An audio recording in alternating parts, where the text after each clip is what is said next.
चलिए जी, so let's discuss this very good question on rare earth elements. What policy steps has the Indian government taken to boost rare earth elements production? तो rare earth elements क्या है? 17 total elements हैं जो अर्थ की crust में मिलते हैं, लेकिन वो इतनी अबंडेंस में है, लेकिन स्कैटर्ड है. They are in available in abundance, तो बहुत सारे हैं, बहुत सारे मात्रा में अवेलेबल हैं, लेकिन एक जगह पर कॉन्सेंट्रेटेड नहीं मिलते. तो उनको जब निकालने लगते हैं और उनको सेपरेट करते हैं, it becomes commercially unviable for most of the places, और उसके लिए बड़ा कॉम्प्लेक्स प्रोसेस और टेक्नोलॉजी चाहिए होती है. ये सब हमने डिस्कस कर लिया. जो हमने पिछला क्वेश्चन डिस्कस किया था कि what are rare earth elements and why are they called rare if they are available in abundance in the earth's crust, right? So now moving on and taking our understanding of this concept one step ahead, what policy steps has the Indian government taken to boost rare earth production? Part 1 of the question, what is the significance of National Critical Minerals Mission launched in 2025? तो ये दो questions है. एक तो है कि भाई policy steps क्या लिए हैं, second is what is the significance of this mission.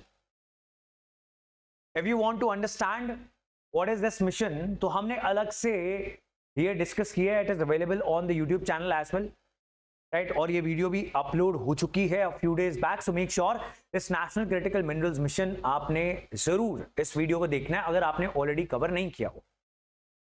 So now see, policy steps क्या लिए हैं. जनवरी 2025 में ये national critical minerals mission Bharat सरकार ने लॉन्च किया था. एंड ये जो क्रिटिकल मिनरल्स की परिभाषा है उसमें रेयर अर्थ एलिमेंट्स भी आते हैं, और भी बहुत सारे मिनरल्स हैं. So critical minerals is a broader definition, rare earth elements is a narrow definition, right? So ये लॉन्च किया भारत सरकार ने, और इसका गोल क्या था? The goal was sustainable supply of critical minerals including the rare earth elements. इसको ensure करना. जितने भी हमारे मैन्युफैक्चरिंग सेक्टर्स हैं जहां पर कोई ना कोई क्रिटिकल मिनरल की जरूरत होती है, उसको सस्टेनेबल सप्लाई मिलती रहे. कोई भी ऐसा इंसिडेंट जैसे कोविड-19 हुआ था, उसके चलते कोई सप्लाई चेन डिसरप्शन होती है, उसके कारण हमारी मैन्युफैक्चरिंग सफर ना करे, हमारी इकोनॉमी सफर ना करे. Last time what happened was, if you are not aware, covid में सेमीकंडक्टर्स बनने ऑलमोस्ट बंद हो गए थे बिकॉज चाइना ने लॉकडाउन लगा लिया. Now the world was dependent for semiconductors and the minerals that are used for multiple industries like solar industry, wind power industry, electric vehicles, battery making, the chip making. इन सब चीजों के ऊपर, इन सब चीजों के लिए पूरी दुनिया के मैन्युफैक्चरिंग की dependence was on China, and China लगा के बैठ गया लॉकडाउन, और उसको खत्म नहीं कर रहा है because China was the country जिसने अंत तक जीरो कोविड-19 केसेस अचीव करने की कोशिश की, जब World Health Organization was saying that अभी अचीव करना पॉसिबल नहीं है, तो stop doing that. But they tried, और उसकी वजह से बहुत सारी दुनिया के मैन्युफैक्चरिंग जो कंट्रीज थी उन्होंने सफर किया. प्लस चाइना वेपनाइज भी करता है जब कोई भी चीज की क्रिटिकल मिनरल की डिपेंडेंस हो जाती है उसके ऊपर, और इसीलिए दुनिया के डिफरेंट कंट्रीज ने ऐसी पॉलिसीज बनानी स्टार्ट की. और इंडिया की पॉलिसी क्या थी? National critical minerals mission. मैंने आपको सिग्निफिकेंस बता दी नेशनल क्रिटिकल मिनरल्स मिशन की कि ग्लोबल सप्लाई चेन में डिसरप्शन ना हो, डिपेंडेंस ना हो चाइना के ऊपर, and Indian manufacturing industries they get a regular constant dependable supply of critical minerals. That is the significance, right? अब चलते हैं जो पॉलिसी स्टेप्स के बारे में पूछा था. पहला is the national critical minerals mission policy, right? Second is government of India ने प्राइवेट सेक्टर पार्टिसिपेशन को एनकरेज करना स्टार्ट कर दिया है in extraction of critical minerals. इससे पहले this segment was almost dominated और monopolised by the public sector undertakings. उसमें भी एक आधी पब्लिक सेक्टर अंडरटेकिंग काम करती थी, एंड वो भी अच्छे से काम नहीं कर रही थी. दैट इज व्हाई हमारी कोई कैपेसिटी ही नहीं है, हमारी टेक्नोलॉजी ही नहीं है. We are not able to exploit हम यूज करते हैं वर्ड माइन. जब किसी मिनरल को माइन करने की बात होती है तो we call exploit. It is not कि कुछ बुरा कर रहे हैं, right? So we are not having technology, processes, know how, resources, nothing.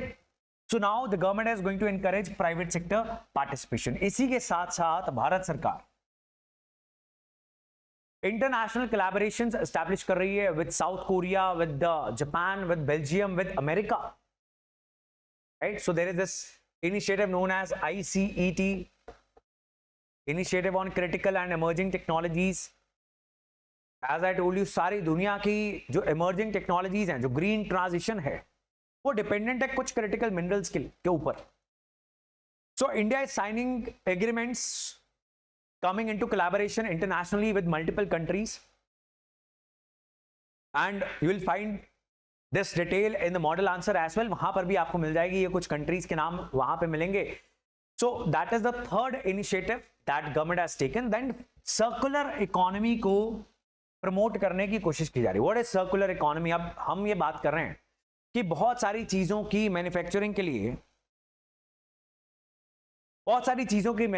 लिए there is a lot of dependence on the critical minerals.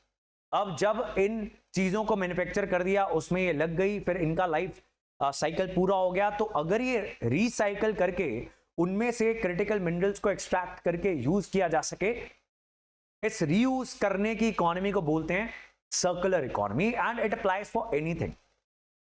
Let's say आपके घर पे कोई पुराने कपड़े हैं, आपने पहले पहने, फिर आप उसको साफ सफाई के लिए इस्तेमाल करते हो, फिर आपने पोछा बना लिया, whatever, right? This is an example of circular economy that you are reusing, recycling. I hope you are getting this, right? So these are the 4 major points. अब देखो, ये ना कुछ ट्रिकी क्वेश्चंस होते हैं साइंस एंड टेक के, environment के, जहां पर अगर आपसे भारत सरकार के पॉलिसी रिकमेंडेशंस पूछ ली तो आपको एक या दो पता है, तो आप एक या दो ही लिख पाओगे. ऐसे आंसर्स के लिए आपको पहले से वेल इन एडवांस प्रिपेयर्ड रहना चाहिए, right? So these are different policies. I've told you what is the significance of critical minerals mission. It is related to national security. As I told you, dependence on China. आपने इसकी introduction अलग से लिखनी है. That a lot of dependence on certain countries is posing multiple threats to the economy of the country. So it is important because related to national security, defense related बहुत सारी manufacturing किसी ना किसी critical mineral के ऊपर dependent है. Green transition, climate change, global warming और India के जितने भी गोल्स हैं, green transition, for that also this is very important. If we want to give a boost to our manufacturing sector,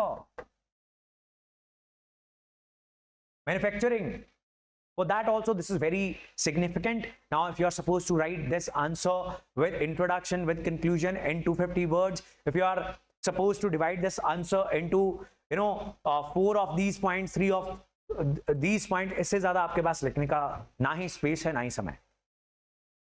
And now this is a very good answer, right? If you are structuring like this, then क्या लिखोगे? Conclusion.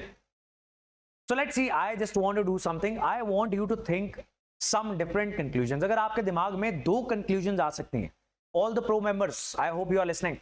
अगर आपके दिमाग में 2 different conclusions आ सकती हैं, please सोचो और उसे लिखने की कोशिश करो, right? I'll see कौन सी बेस्ट है. I want you to brainstorm now. आप बहुत सारी क्लासेस अभी तक पिछली देख चुके हो और बड़ी सिंपल सी एक पॉजिटिव वे फॉरवर्ड, राइट, एक या 2 कंक्लूजन्स लिखने की कोशिश करो, and then I will see and I will find out who is now in the journey of writing good answers, right? So that is all. अगली video में मिलेंगे.